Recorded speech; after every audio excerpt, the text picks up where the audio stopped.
গোপালগঞ্জে সংঘটিত সহিংসতা একেবারে অমার্জনীয় বলে মন্তব্য করেছেন অন্তর্বর্তী সরকারের প্রধান উপদেষ্টা অধ্যাপক ডক্টর মোহাম্মদ ইউনূস।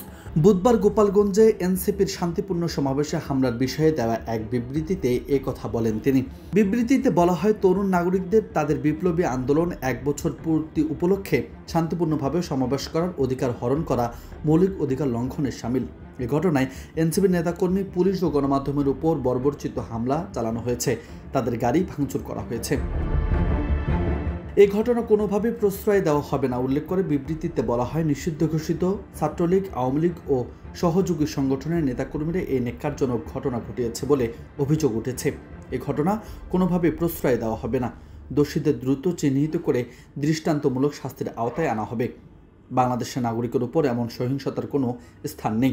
এদিকে আইন শৃঙ্খলা রক্ষাকারী বাহিনীর তাৎক্ষণিক হস্তক্ষেপের প্রশংসা করে বিবৃতিতে বলা হয়, এই ভয়াবহ হামলার মধ্যেও সাহসিকতার সঙ্গে আইন শৃঙ্খলা রক্ষাকারী বাহিনী দায়িত্ব পালন করেছেন। তাদের সহযোগিতায় এনসিপি নিজেদের সমাবেশ চালিয়ে গেছে। সমাবেশে উপস্থিত ছাত্র জনতার দৃঢ়তা এবং সাহসের প্রতি শ্রদ্ধা জানিয়ে বিবৃতিতে বলা হয়, আপনারা সাহসিকতার সঙ্গে সমাবেশ চালিয়ে গেছেন। অন্তর্বর্তী সরকার নিশ্চিত করে বলছে, এই বর্বরতার সাথে জড়িতদের অবশ্যই বিচারের মুখোমুখি করা হবে।